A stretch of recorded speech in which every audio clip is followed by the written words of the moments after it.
What's good? Hope you're doing good today. So today I'm going to be breaking down 2 trades that I took in one single day. Today was meant to be a backtesting session, but that will likely be my next video because yesterday I managed to make plus 5% across ES and GC, which I'll show you in just a minute. GC was sent over to that Discord. I was a bit late on this ES entry, so I didn't actually send it. But without further ado, without talking anymore, let's get straight into the charts. So firstly, I'm going to break this trade entirely down, and then we're going to get onto what I would grade it. So the grading goes from C, which I'm never going to take, B, which I used to take, and then A trades, so A minus, A, and A plus, which are more or less the only trades I take now. And I'll do the same thing over on GC when we get there, so gold. Firstly, coming into the day, let's look at market structure. So with our session starting at 7 a.m. UK time, a lot of you may say that we're looking bearish as of right now. And if you are to say that, you are almost correct. From what I would say up until this point just here, we are looking bearish. We are consistently making lower lows and lower highs. As you see, we are coming down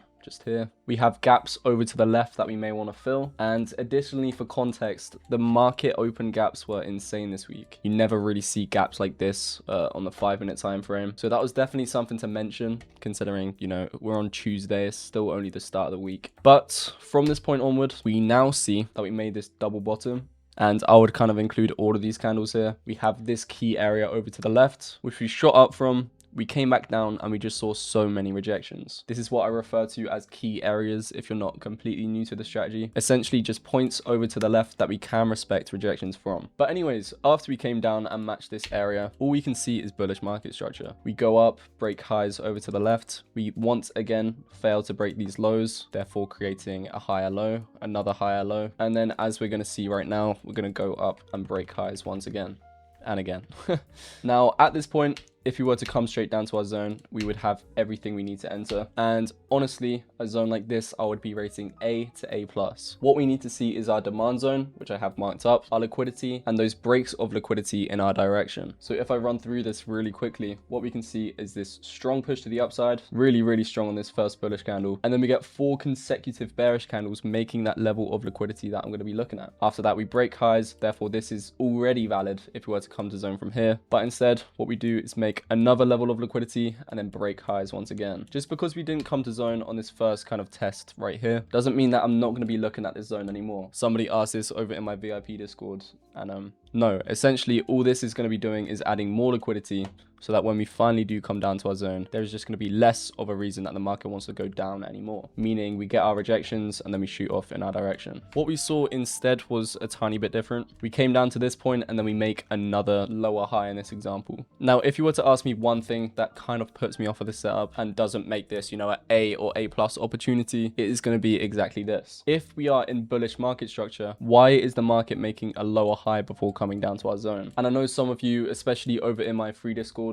that will just be down below, were completely put off of this trade just for this reason. So if you didn't take, just see it as somewhere where you can learn. A time when I'm going to be put off of a trade completely just because of bearish market structure is going to be consecutive bearish swings. So if we were to come down to here and then make another lower high and then come down to zone, I'm probably not going to be taking that. Or if we come down to here, then to here, and then to here. As you can see, if we want to go upwards, why are we making such bearish market structure? Because that is more chance than not just going to keep on continuing straight through our zone. Unfortunately, this is the only piece of bearish market structure we see, because after this, we just come straight down to our zone. So if I marked out a couple of these just for a refresher, our liquidity is going to be sitting just under here with additional liquidity sitting under this second swing. We get that first break of structure. And then once again, on that second swing of liquidity, we get another break of structure. Some extra points go to this setup for breaking highs over to the left. These breaks of structures that we see within our setups are going to be necessary for me to actually take this trade. However, this one over to the left isn't necessary, but it does just make me like the setup more, since it's just going to be confirmation of market structure, confirmation that we just want to continue going upwards. And then more or less that is everything I'm looking for. It really is that simple. If you wanted some extra confluences, you know, you're looking around from this point just here, which isn't going to be a valid liquidity supply and demand setup, which is my strategy, but it is going to be a valid demand to somebody. From that area, we do get rejections. We can see the rejections from this bullish candle just here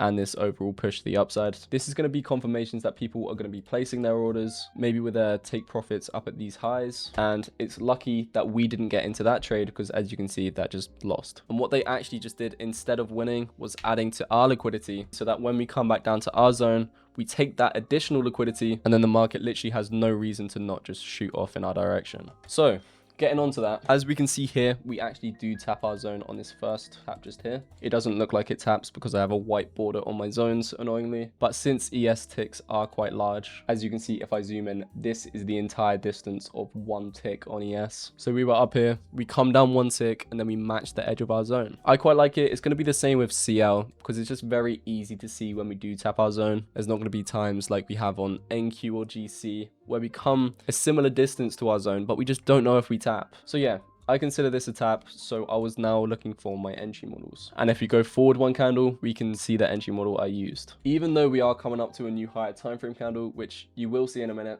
it would have been smarter to do. We came up with so much volume, showing really good rejections from our zone. So I was more or less happy to get in on the break of candle, which did line up with directional close in this example. But when this bullish candle broke the high of the prior bearish candle, that is when I got my entry. Stop losses below the deepest wick inside of our zone. In this example, it is right on the edge. And then my take profits would have been at these highs, or maybe at a 1 to 2.5 just above this liquidity. A good rule of thumb for this strategy is going to be 1 to 3 RR all the way through. You will see fantastic returns on that risk to reward alone. Everything else is just going to be kind of fine tuning just for longevity and whatnot. Anyways, we go on to the next candle and we just see a complete drop. If you didn't have much capital to play with, you would just be put off of this right now, but all of my funded accounts are looking pretty healthy, so I was completely happy with taking another entry on this after seeing these once again just great rejections. Yes, it's a bearish candle going straight back into our zone, but what we saw with these rejections more or less straight away. This is institutional power and is the exact reason of why this strategy works so well. So if you're seeing this, just know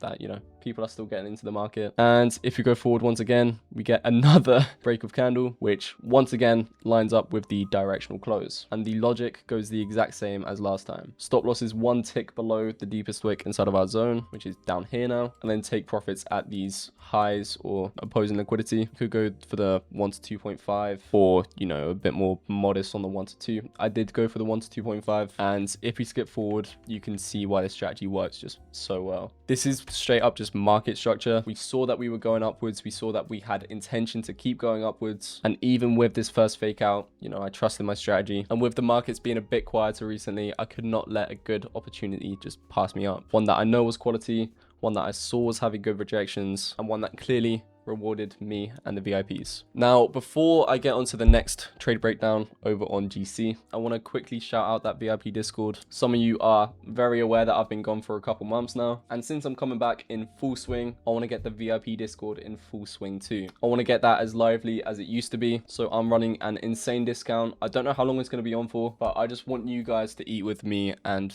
the VIPs. If I quickly get up that wins channel, I don't know if you guys can see that. I'll chuck it on the screen if not. But another VIP literally passed their funded account earlier today. But yeah, well done to them, and I hope to see you lot over in there. If not, I do also have that free Discord where I post, you know, breakdowns on some of the trades I take. However, in the VIPs, you're going to get the option to ask me anything, literally any time of the day. See all of the trades that I'm looking to take before I actually place my entries. You have those morning analysis that I send out every single morning, and just a lot more resources and webinars and whatnot. The main reason I like having it is for the community though, so hope to see you over there. Anyways, let's get straight back onto the charts and look at this gold trade that I took just after that trade. So if I draw the start of our session, which is going to be just back here, I don't think any of you are going to disagree when I say that we are looking very bullish. We are not forming any lower lows really. Yes, I guess we do break this low, but that's only internal minor swings. Looking back here, we get the most convincing triple bottom I've seen in a while, followed by shooting up, breaking this high over to the left, so making a higher high. Another higher low, breaking this high, another higher high. Everything is looking bullish. After this, we get our zone formed after this strong push to the upside. After that strong push, we come straight back down, forming that level of liquidity. Now, this is a very visual swing. I have no doubt that there is a great level of liquidity sitting below here. And now after that, we do get breaks of both of these highs over to the left. However, they are only with wicks. This high back here is only broken with wicks, which isn't the cleanest to see. And actually just made me realize that I didn't grade that last setup. I'll hold that off until the end of this breakdown, now that I'm already halfway through this. Yeah. Breaking these highs with wicks, which could be cleaner, but looking over to the left, we break into clear space. Now, what I mean by that is that we are not breaking into any key levels. We're not breaking into the top of this swing into any of this consolidation, which would likely form a key level up here, which is coming up, not even filling in all of these gaps, and then coming straight back down to our zone. We're not rejecting off of anything that's going to convince me that we're going to go bearish from that point, if that makes sense. If that doesn't make sense, go and ask me a question over in the Discord. But like I said, after that, we just shoot to the downside, coming straight back down to our zone, which shows that investors want to come back down to this price, which is always great to see. Additionally, a great thing with coming straight back down to the zone like this is that we're leaving behind some huge gaps. This right here is a huge fair value gap that just wants to be filled. We still do have this small fair value gap here as well. The market just wants to fill these at some point. We're never sure when the market is going to fill gaps, but we just know that it does want to. So coming down, we get our rejections, which are really convincing. We come pretty deep into our zone and then just come all the way back up to here. Showing great rejections means great institutional involvement, which are essentially just buys from those market movers. And then at 12:40, we get this directional close. We close in the direction that I want to continue, so I took my entry. There's really not much to mention other than that, to be honest. I take my entry, I set my stop loss just below the deepest wick inside of our zone, set my TPs up here at a 1 to 3, just above the opposing liquidity, and just looking to see if I've missed out anything. We're above the 200 EMA. I always feel like I missed something with this strategy because it is just so simple. There is literally a few steps and then you're on the back of a setup that is going to get you these 1 to 3s or 1 to 4 risk to reward trades. Trading just doesn't have to be complicated and not everybody understands that. So that's why you get all of these insane strategies with 20 different steps before you can even think about placing a trade. No, just 3 fundamentally backed concepts. You know, we get our demand or supply zone, which is backed up by institutional buys or sells. Then we come back down for our liquidity, which is going to be people's stop losses that the market notoriously wants to seek and usually stops people out of trades rather than being a confluence for a winning trade like we have in our strategy. And then we just go on to break highs, which is obviously just market structure. Yeah, they are really the 3 core pillars of trading, and it's funny to see that nobody else is ready to piece them together like that. In terms of grading these trades, this trade right here I would likely mark as A-.